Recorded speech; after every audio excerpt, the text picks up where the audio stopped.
আইন আদালত অপরাধ।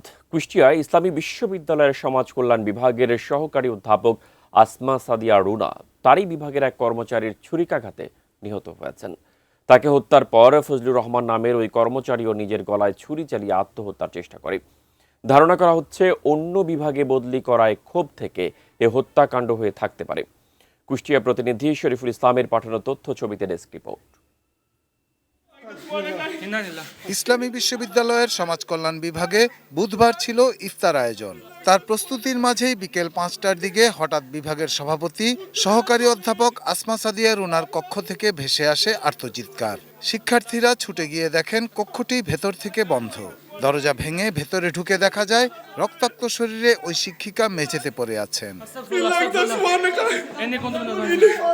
প্রত্যক্ষদর্শীরা জানান এ সময় ভেতরে ফজলুর রহমান নামে এক কর্মচারী ছিল। সবাইকে দেখেই সে নিজের গলায় ছুরি চালিয়ে দেয়। প্রাথমিক ধারণা জন্মে ফজলুই শিক্ষিকা রুনার গলা ছুরি দিয়ে কেটে দিয়েছে। দরজার সাথে ভাঙা হয়েছে, ভাঙাই দেখতেছি যে ম্যাম তো একদিকে পড়ে আছে, আর ওই যে খুন করতে আসছে সে নিজেই নিজের গলা কাটতেছে। দ্রুতই আসমা সাদিয়া রুনাকে কুষ্টিয়া সদর হাসপাতালে নেওয়া হয়, কিন্তু ততক্ষণে অনেক দেরি হয়ে গেছে।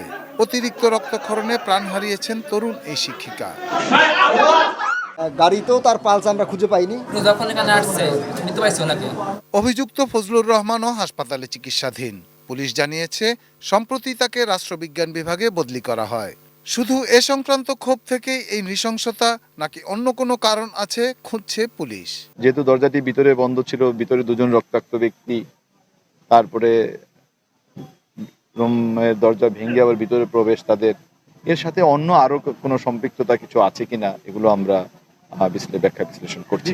উপাচার্য নকিব মোহাম্মদ নসরুল্লাহ জানিয়েছেন বিশ্ববিদ্যালয় প্রশাসন ঘটনার তদন্ত ও দ্রুত বিচারে সর্বোচ্চ সহযোগিতা করবে।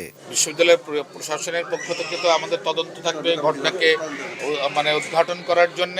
সাথে সাথে পুলিশ প্রশাসনকেও আমরা অনুরোধ জানাবো এবং যে ধরনের প্রসিডিউর করা লাগে আইনগত সেটা বিশ্ববিদ্যালয়ের সংযোজনে করবে।